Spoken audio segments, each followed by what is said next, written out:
We here at the Sports History Network proudly partner with 26 podcasts, all revolving around the history of sports. But did you know that many of our hosts were sports history authors way before they started their shows? It's true. We've got Joe Ziemba, host of When Football Was Football, Joe Zagurski, host of Pro Football in the 1970s, Mark Morthier, host of Yesterday's Sports, Tommy Phillips, host of Lombardi Memories, and Scott Adamson, co-host of From the 55-Yard Line. All these authors have many books for you to choose from. To check them out, go to our website at sportshistorynetwork.com/sportshistorybooks. Pick up your copy today. Soundtrack provided by Kevin MacLeod of filmmusic.io. Welcome to Football is Family, a podcast dedicated to the fan and fan experience. My name is Jeremy McFarland, and I want to look at the positive behind what makes football so enjoyable to watch and follow. I want to know why you are a fan of your team, of a player, or an era of football. Whether the pros, college, or high school, I want to hear and share your stories and your love for the game. If you want to be part of this podcast, please message me on Twitter at Jeremy_McFarland or on Facebook at the Football is Family Facebook page. We're glad that everybody has joined us again on Football is Family. And I'll tell you this, I've got a guest today that I'm interested to see his perspective. Growing up a Broncos fan, this is not the team that I tend to side for or want to be around, but I will tolerate it today. Mr. Rich, I'll tolerate it today just because you're on, and we're just going to. Would you like to introduce yourself to everybody and let us know what you do? Sure. Jeremy, first off, it's nice to be on your show. Sorry about the whole Broncos fan thing, but thank you for having me on anyway. My name is Rich Shmelter, and I live in Sagamore Hills, Ohio, which is about 20 miles south of downtown Cleveland. I'm a writer-researcher. I specialize in sports history, American crime during Prohibition era, and even some Hollywood history. And I'm also a member of the Professional Football Research Association. I've done numerous projects along with them and also some of my own projects. I've done a book on the Cleveland Browns, and I've done a book on the Prohibition era. Dealing with the sports, I've done sports encyclopedias on the Raiders, the Lakers, USC Trojans, and Los Angeles Dodgers. Today, I'd like to focus with you, seeing that it's all about football. We're going to talk about the Raiders Encyclopedia and the USC Trojans Encyclopedia and the embryonic beginnings of how I became so interested in those two projects. Now, I'll have to have you back on when we do just a history program. The Prohibition era or error fascinates me. That's just a time for the Scotch Irish in Tennessee. It's a time where we went up into the mountains pretty much. That's fascinating. Anyway, so you are a Raiders fan in Ohio. I bet you that goes over well. Oh, goes over great. Everybody just loves me because of that. Especially when I bring up in 1980, the Cleveland Browns played the Raiders in the Red Right 88 game. Yeah. And the late Mike Davis intercepted a pass to kill the Browns. And I always have a tendency to let that slip out sometimes. Also, even though I'm not a Broncos fan, I also like to let them know about, the drive, the fumble. And but people still love me up here. I was in Cleveland a few years ago, and I just happened to mention that I was a Broncos fan and about got ran out of town. Yeah. So I tried next time I go up there, and I want to take my son and my daughters and my wife up there to Canton. I'm going to have to keep my mouth shut for my fandom. But anyway, so a Browns patch on your head. Well, no, that's a Titans hat. I've got a Browns fan friend that was on recently, and every now and then I remind him. I said, John Elway's my favorite player of all time, and he said, you know what? We don't have to be friends. I've gotten that a few times, but it all still works out the same. Though the best part about it is don't take it so serious. Enjoy it. It's a game. Enjoy it. But I'll tell you what, the word ravenous comes to mind when I think of Raiders fans. A few years ago, I went to a preseason game up at Nissan Stadium, and I just walked in. I was wearing the Titans jersey. I think I had my Eddie George jersey on, just, throwback. And here comes in preseason, Raiders fans, full mask with Legion of Doom spikes coming out of their shoulders. And they're looking at me and they're challenging me. And I'm like, I just want to go to the game. And these guys look like they had been drinking since yesterday. Now, that's fandom to me. Oh, yeah. I would love to, now that they're in Las Vegas now, I would love to go out to, my wife loves the slot machines. And we're planning a trip to go out to Las Vegas, in the near future to see, well, my wife's not interested in it. She's a Browns fan, but I still love her anyway. But I'd love to go see a Raiders game and sit in the black hole there. I mean, just to take all that in Las Vegas and that new stadium, it would be fantastic. Now, something tells me that the black hole at what is the name of it? Allegiant Field? Yes. Is not the same as it was in the dump in Oakland. I don't, seeing that because of COVID, unfortunately, they haven't had any fans there. But hopefully this fall, they're going to open it up to the fans. So it could be interesting to see. But I agree with you, though. And I say dump with all love. I grew up an Oakland A's fan. And okay. I've seen that stadium in every way that you can think of.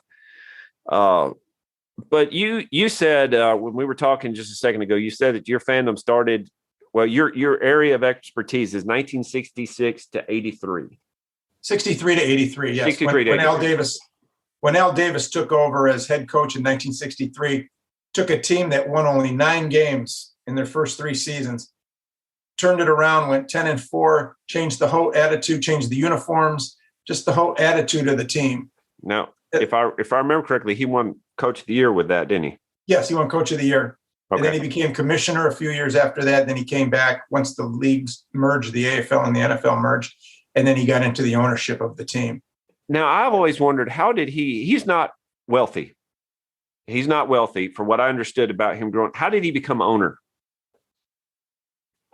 I don't want to say too much because I don't know for sure. You hear things. Some of it could have been a little back alley dealings to buy up enough stock. I believe he was given some stock when he first came back. He didn't want to go back into coaching. He felt that after being the commissioner of the AFL, that coaching was maybe a little past him. Even though he did coach, basically he coached for the rest of his life, just from a different perspective in the team.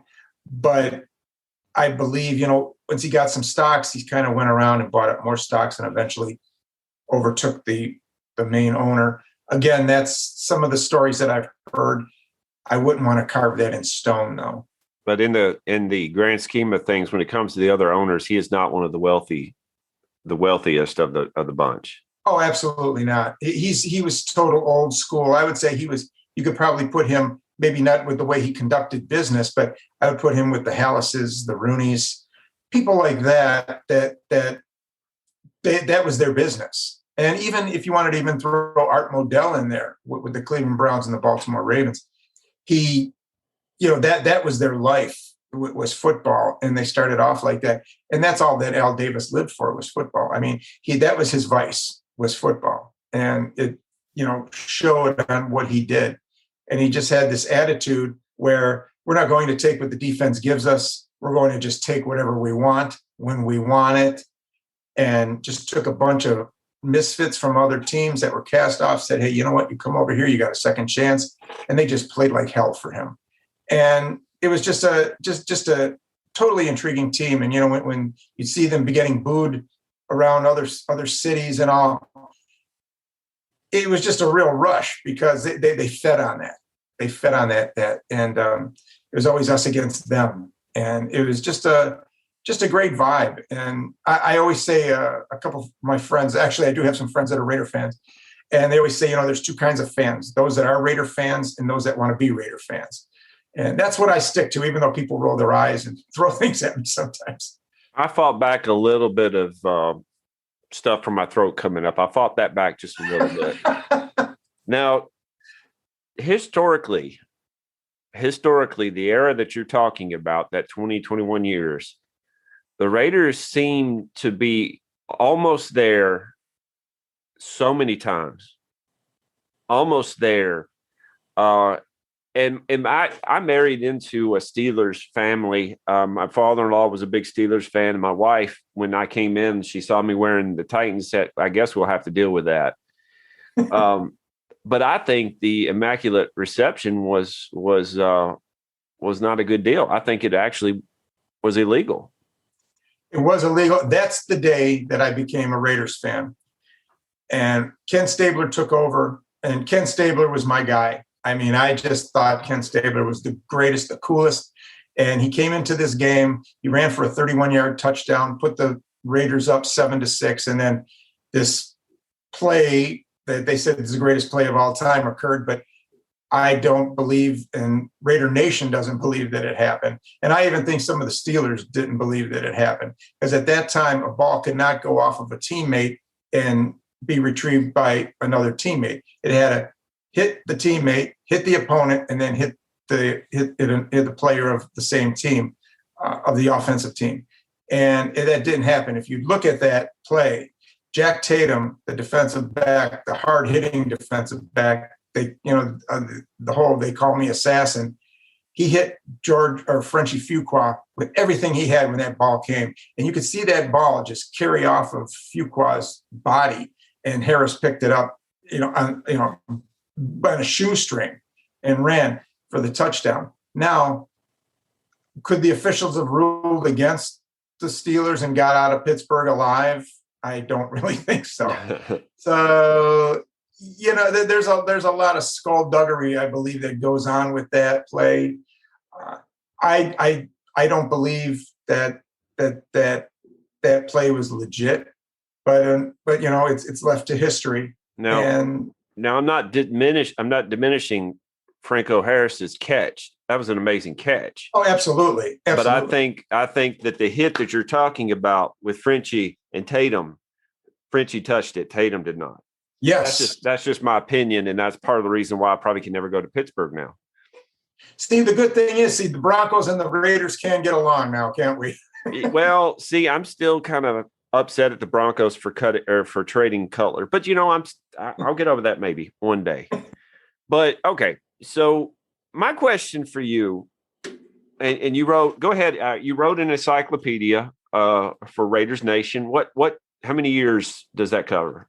Covers the first 50 years of the Raiders from 1960. So just a wee little tome.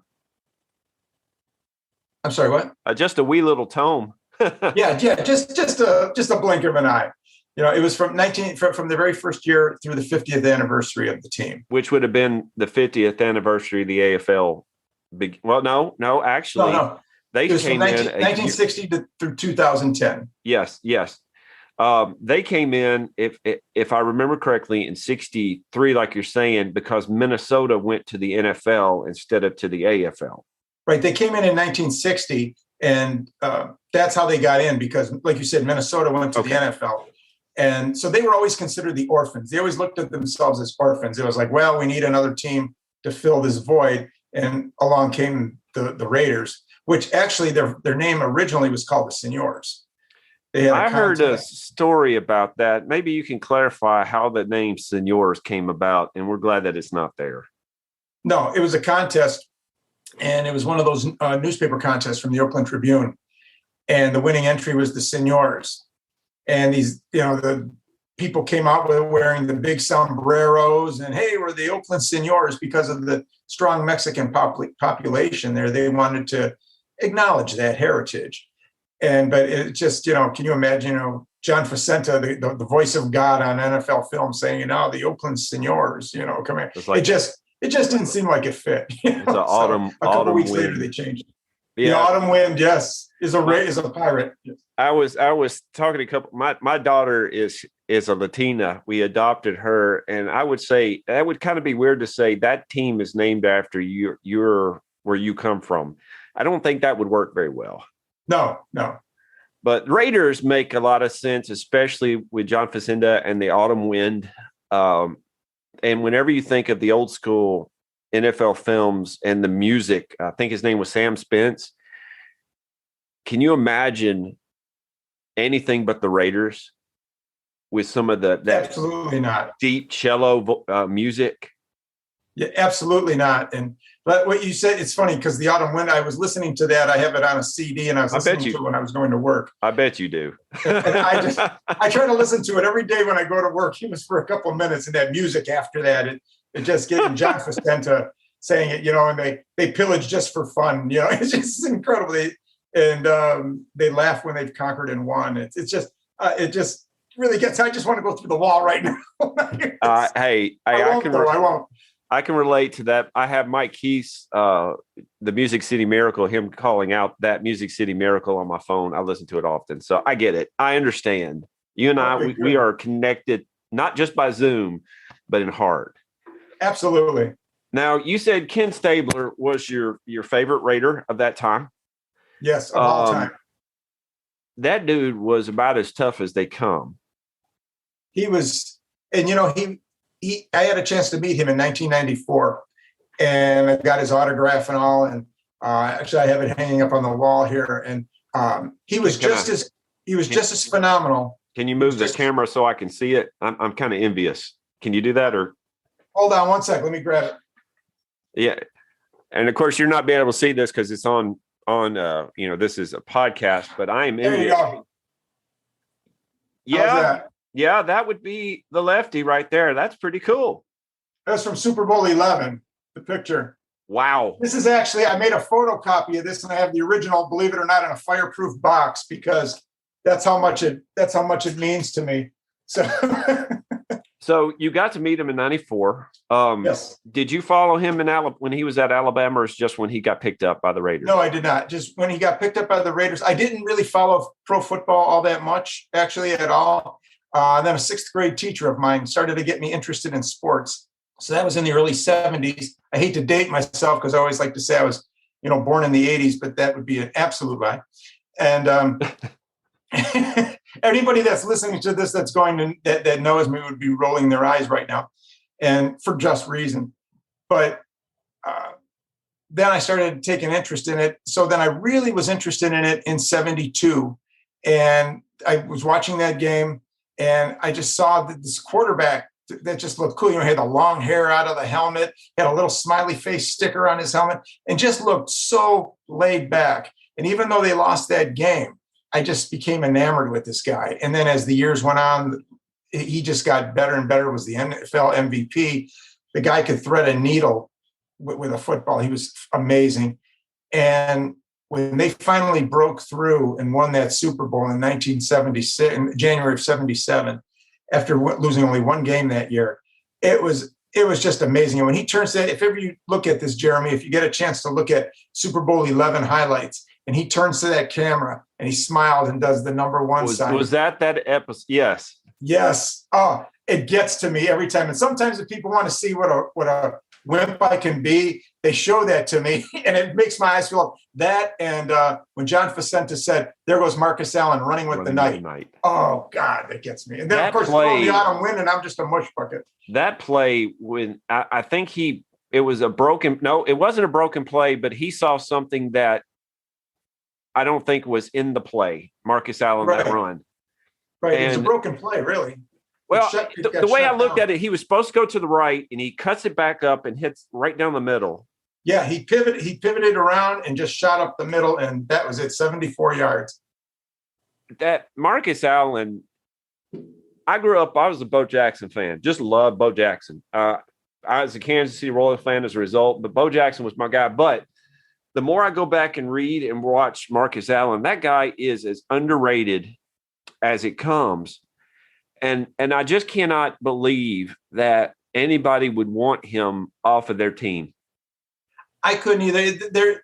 There's all kinds of rumors about that. Something deep happened. That's all that you'll hear is, this goes deeper than that. You don't know the real thing. Nothing has ever been said by either party as to why that occurred. And maybe someday it'll come through. But by then, who really cares? He should have remained a Raider his whole career. And this is a man that the only player to ever run for over 10,000 yards and have over 5,000 yards receiving. He could block, he could catch, he could pass, he could do it all.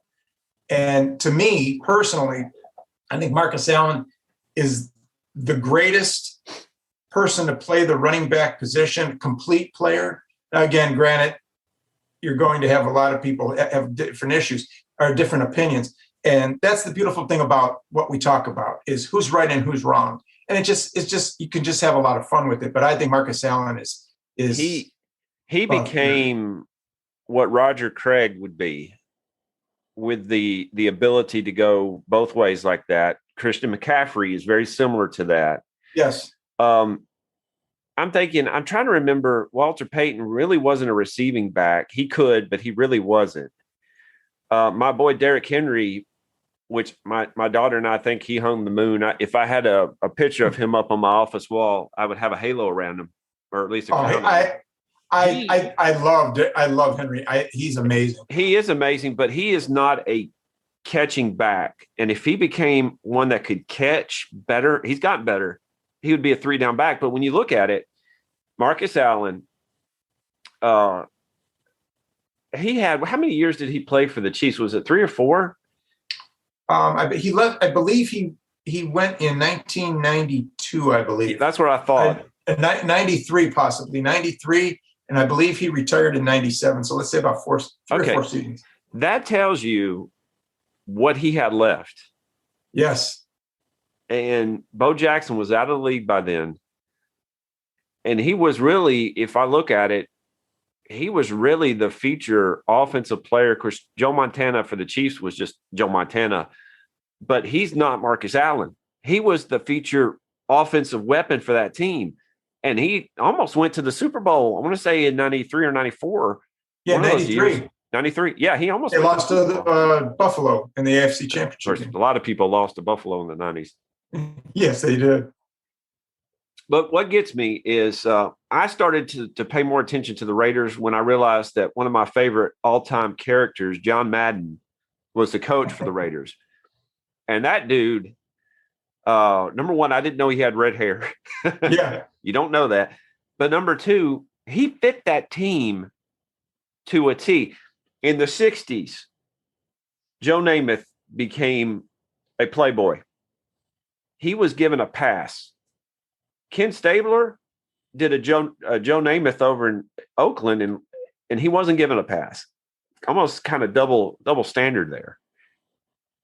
Yeah, Snake had his fair share of, female worshipers, and there was absolutely no doubt about that. He didn't lack female companionship, but as most quarterbacks will have, yeah.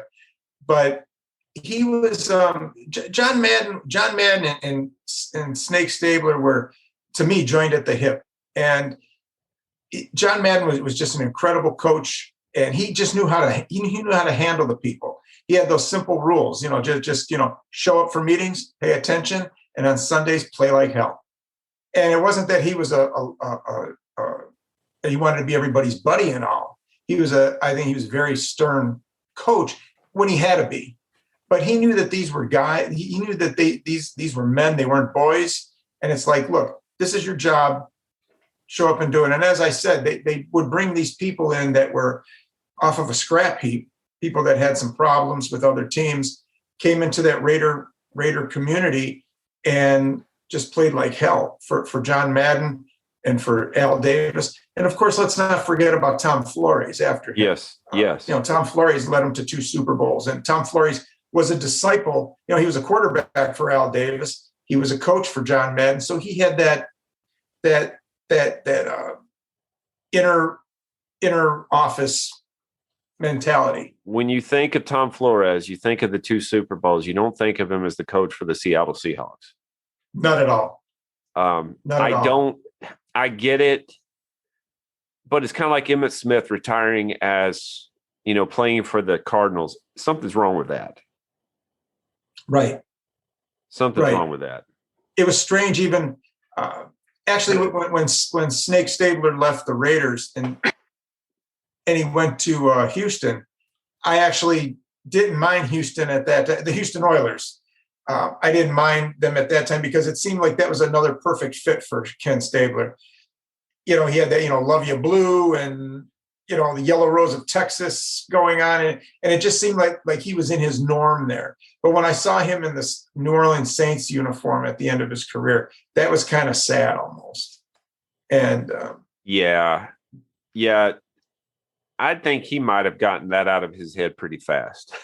Oh, yeah. Yeah, he did. I'm sure he did. So you're pretty much, you would say, a lifelong Raiders fan. Give me a highlight. We talked about some things that brought tears to your eyes, but if you could just take a moment and just wipe it out of your brain and relive it again, like there's certain books that I would love to read for the first time again, To Kill a Mockingbird. I can't do it, but I would love to read certain songs like Brandy, You're a Fine Girl, that I would love just to listen to for the first time again. I can listen to it 1,000 times. My kids know the words, but I want to listen to it one more time. If you could just live one time, just wipe it out of your mind and just live it again, what would it be? When the Raiders won their first Super Bowl. I was a senior in high school, and I watched the Raiders lose the Immaculate Reception game. They lost to Miami the next year in the AFC Championship game, 2 straight to Pittsburgh.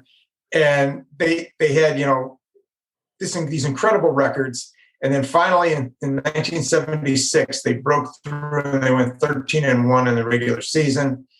They had a little bit of a struggle with New England in the divisional game of the first round of the playoffs, but then they took care of Pittsburgh in the AFC Championship game, got to the Super Bowl against Minnesota.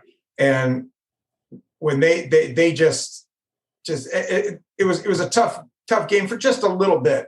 But then once the Raiders broke loose, they broke loose, and the game wasn't even a challenge for them anymore. But the moments that stuck out in that were, when you see Fred Biletnikoff catching 4 passes that set up touchdowns, Willie Brown, a veteran that struggled to see all these. Willie. Oh man, Willie! When Bill King, the great announcer, God bless you, Bill King, the great announcer for the Raiders, when he said that he can go all the way, old man Willie, that's another one that gets me. And then at the end, when you see they're holding up signs, we're number 1, and Ken Stabler again meets John Madden on the sideline. And if you see the mouthing of the words, John Madden looks at Ken Stabler. I don't want to start getting all lumped up here, but John Madden looks at Ken Stabler, shakes his hand, and you can see that he mouthed the words, "Thank you." And Snake just shook his head and smiled, and they embraced. And then when he turns to that camera and does that number 1 sign, oh my gosh, that's the moment right there. That was absolute splendor for me. Now, a friend of mine, Darren Hayes, you might have talked to Darren. He hosts a podcast. He's a Steelers fan, so that message that we just talked about, the Immaculate Reception, I'm sure I'm going to hear about it next week. Oh, we talked about that. I was interviewed by Darren on Monday. Okay, we talked about it. He wants me back. He actually wants me back on the show to discuss the Steelers and Raiders. So I'm kind of looking forward to seeing Darren again. When you do that, I want to be a fly on the wall. You got it. But I don't. Oh yeah, we're working on everyone. We're ranking the Super Bowl rings. The first ring for the Raiders to me is just, it's plain and it's beautiful. Eventually it becomes all diamonds, but that just looks just what the Raiders are all about. Right. Just black and gold, or black and silver. Black and silver. Yes.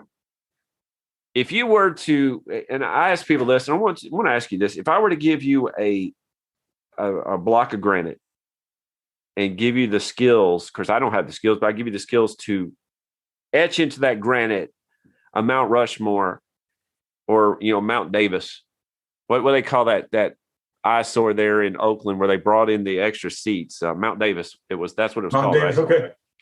Okay. If I were to say you could make a Mount Davis the top 4 players or coaches or personalities in Raiders history. Yeah. Oh.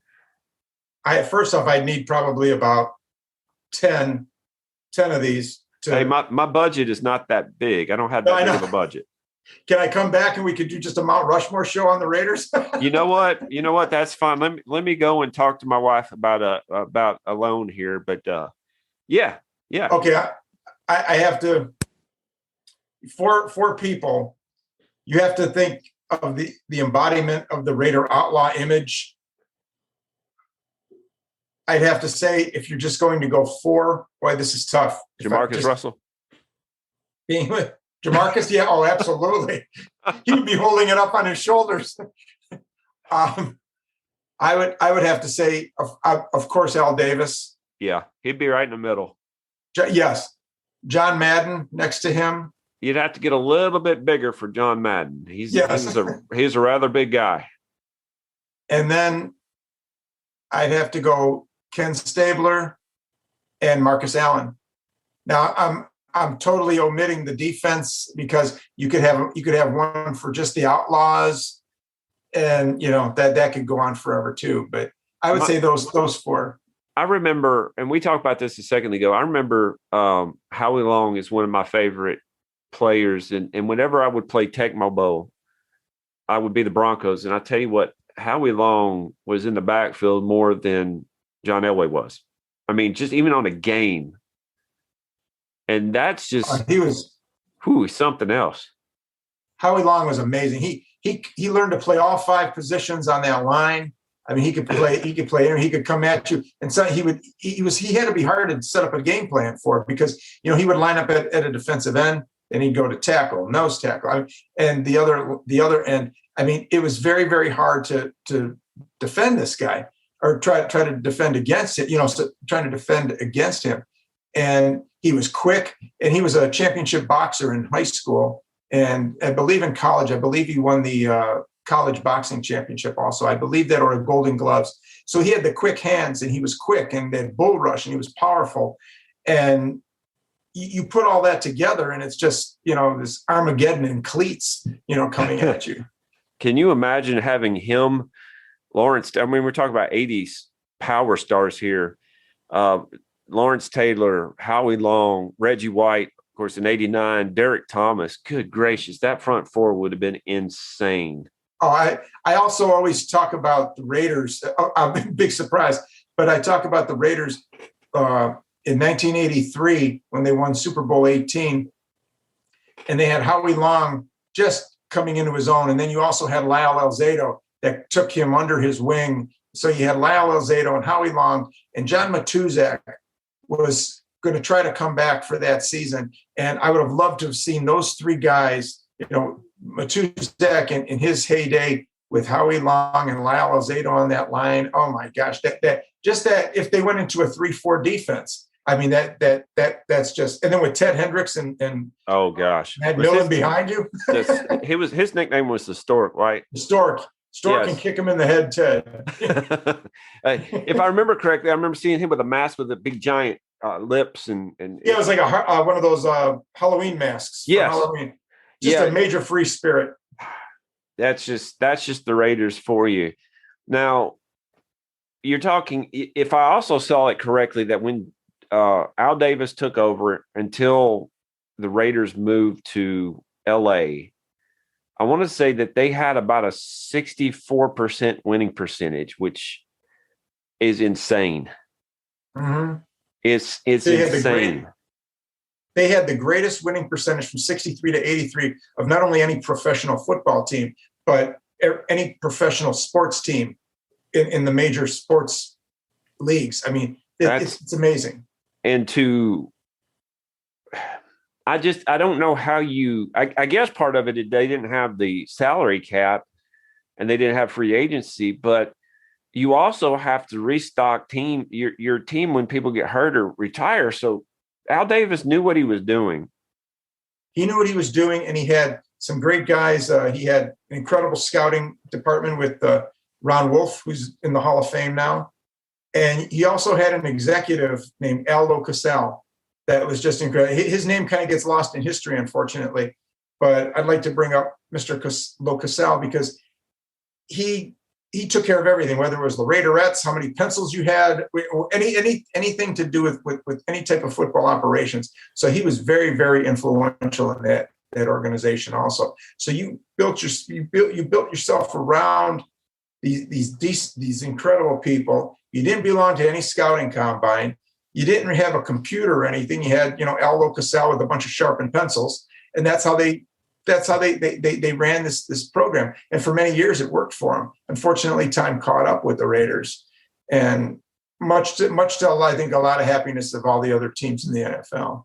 Yeah, I have been, and I don't want to take up much more of your time, Mr. Rich, but thank you for letting me talk to you today. My pleasure. I've been doing a lot of research lately because it's fascinating how Al Davis and the Raiders went to Los Angeles in the first place and then went back to Oakland. And it looks like there's a lot of litigation involved with that. Oh, back in 1979 or 78, the Raiders, Carol Rosenblum, the owner of the Rams, said that they were moving out of the Coliseum after the 1979 season, and they were moving down to Orange County, which is about 26 miles south of LA. And then all of a sudden that left this vast Coliseum open. And Al Davis all of a sudden, started to sniff around there, and he wasn't getting what he wanted in Oakland. He wanted certain repairs. He wanted suites. He knew that he had to compete with the rest of the league for top players. And the city of Oakland wouldn't budge. So he said, what, I'm moving to Los Angeles. He approached Pete Rozelle and said, Pete, I'm moving the Raiders to Los Angeles. Well, Al, we'll discuss it at the next meeting. He goes, no, you don't understand. I'm moving to Los Angeles. And that started a lot of litigations. And they were in a very fierce battle when the Raiders won the Super Bowl in 1980. And Pete Rozelle had to come into that locker room and give that trophy to Al Davis. It's just great theater if you get a chance to watch that. Pete Rozelle would have wanted to be anywhere else. And then all of a sudden they wind up in litigation. Two years later, they go to Los Angeles. And then a year after that, they win the Super Bowl. So Pete Rozelle has to come back to the locker room to give his nemesis another trophy. Well, and if you want to make a comparison, I guess this might be a comparison if you're kind of newer to the sport. It's the year that Tom Brady had the deflated balls and had to sit out for 4 games or 6 games, actually. And Roger Goodell had to hand him the Super Bowl trophy. Right. No, it was 4 games. I would say that's a good analogy. I remember the 80 one because I think I saw that on the NFL Network. Pete Rozelle was he held his emotions in rather well, and he had to fight that day to fight the gag reflexes. I'm sure he had to. Oh, without a doubt. And deep down in his heart, you have to be neutral, but deep down in his heart, he wanted to see Philadelphia win that Super Bowl. I mean, I can't speak for the man naturally, but I mean, what human being wouldn't want it in his situation? Would you have wanted to have to face your nemesis, or would you rather go into the Philadelphia locker room? It would have been a lot easier, and he might have stayed around in the Philadelphia locker room a little bit longer. And don't get me wrong, I believe Pete Rozelle was the greatest commissioner of any sport of all time. I mean, Pete Rozelle did incredible things with professional football and made it what it is when he took over in 1960 after Bert Bell died suddenly of a heart attack. Yeah. But I think Pete Rozelle is just an incredible commissioner. And just a quick side story, I was at the Hall of Fame for the induction ceremonies in 1989, and I was a guest of Ray Nitschke, a friend of my wife's husband, stepfather, grew up with Ray Nitschke. So it was one of those long stories. But Ray Nitschke allowed me and a couple of my friends to get into the Hall of Fame with him and to go in the catacombs and see all these legends. And the great thing was Pete Rozelle was there. That was his last year before he was going to hand it over to Tagliabue. And Al Davis was there to induct Ted Hendricks.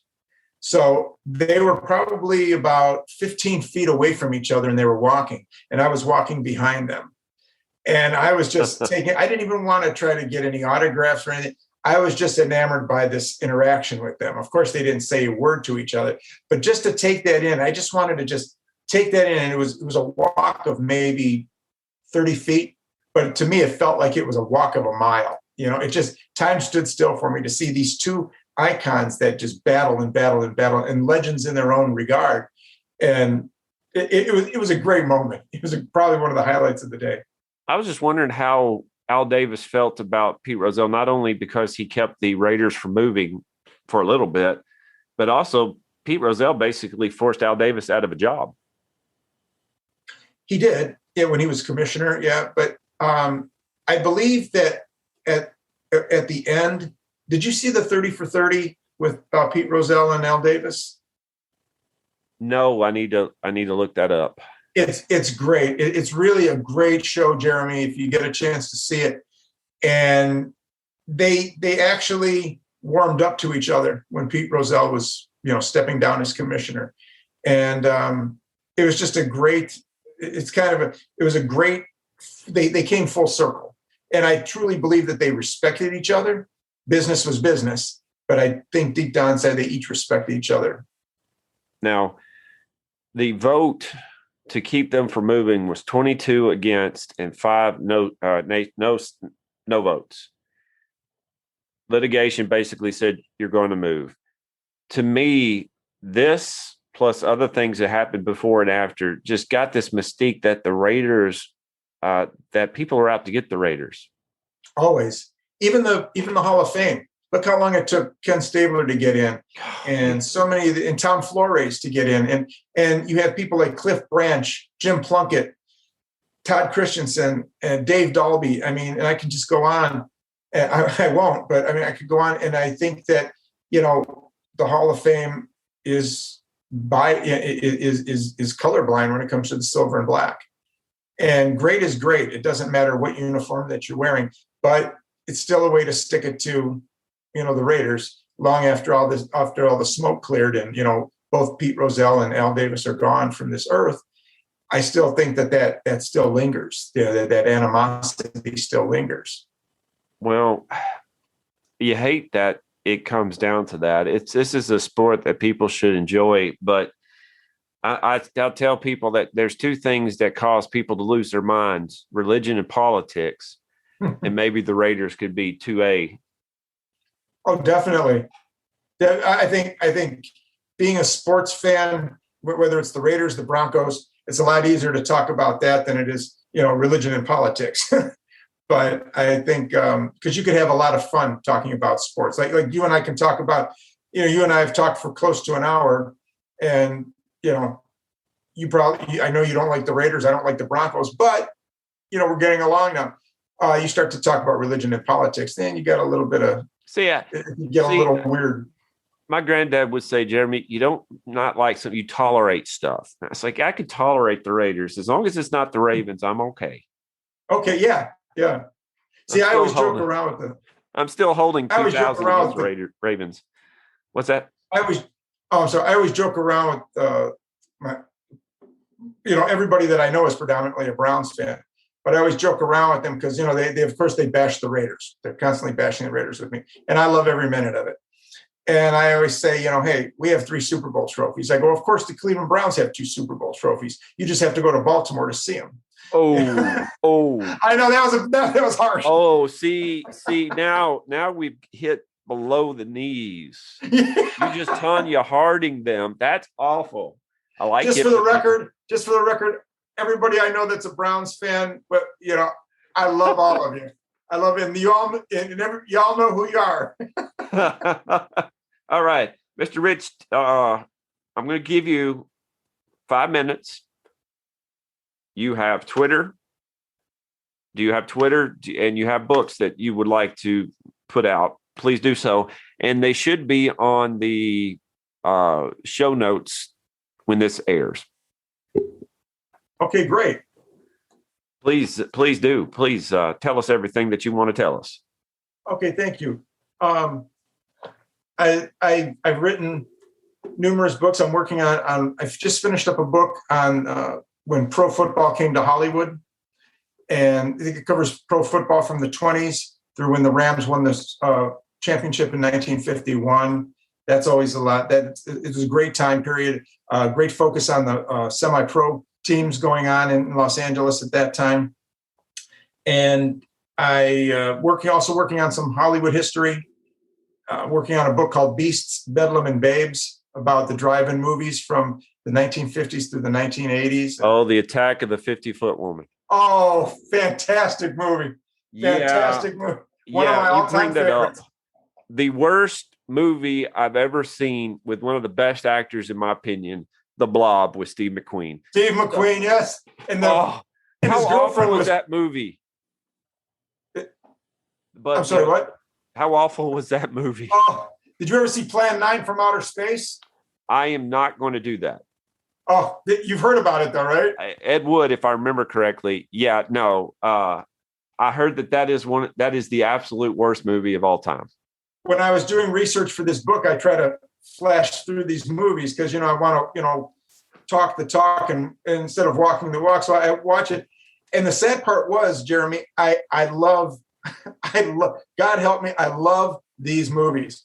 And I sat there, I was like, okay, I have to, nobody was home. I was by myself. I'm watching this. So my family wouldn't think I was totally insane.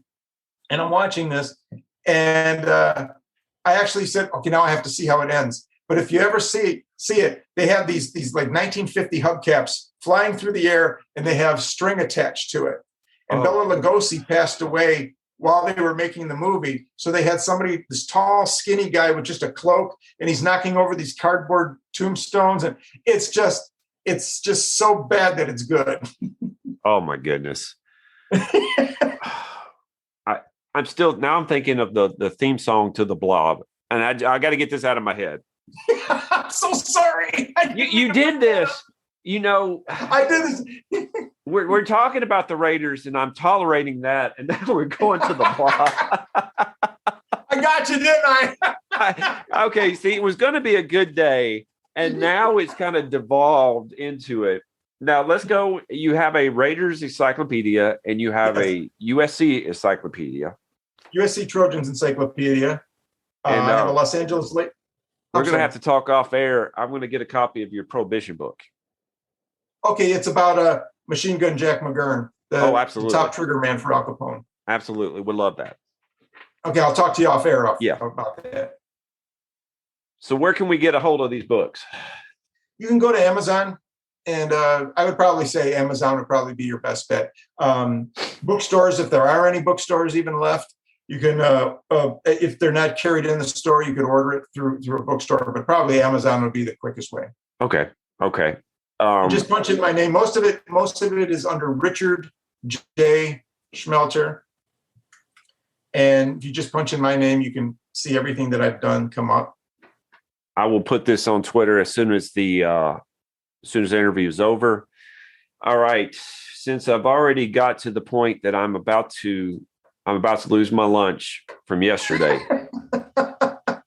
would you say the line that Al Davis made famous at the end of the Super Bowl? I would love to, Jeremy. Okay. I'm going to stay with this. Let me know when you're ready. Okay, go ahead. I don't know if we can do it. Let me set the tone for you. He was wearing a black coat and a white shirt underneath, like a turtleneck. Yeah. And he was given that trophy, and he just looked and said, "Just win, baby." And everybody erupted. And it's three incredible words that will last forever. See, when I made this topic, football is family, I knew I was going to delve into something that would just borderline crazy. And I think we went over the edge tonight. Mr. Rich, I appreciate your time and your expertise. Jeremy, I'll tell you, I had the time of my life with you. You are incredible. I never thought I'd say that about a Broncos fan, but I really like you. Again, I'm a Broncos fan in mourning. If they never traded Cutler, the Titans might be number 2 on my list. And you survived talking to me about the Raiders and the Blob. And don't forget about Plan 9 from outer space. Oh, gosh. Now, by the way, if no one's seen the Blob, spoiler alert here, how do you defeat a gelatinous or jello blob that moves through the city that eats people. How do you defeat it? You use fire extinguishers. There you go. A lot of fire extinguishers. Absolutely. A lot of fire extinguishers, and hope it doesn't melt, because one little bit will grow back. Well, thank y'all for joining us tonight on Footballers Family.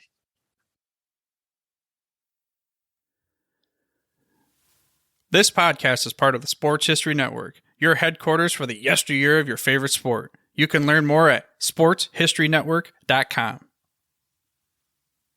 At the Sports History Network, we're all about sports yesteryear, and so we're so pleased to introduce you to Row One, an online memorabilia gallery and shop that brings your sports history to life anywhere. The Row One gallery includes over 5,200 gorgeously reproduced prints of team posters, game program covers, game tickets, advertisements, and more in baseball, pro and college football, pro and college basketball, and more. And any gallery item may be printed in a variety of sizes on wood, metal, canvas, acrylic, or poster paper.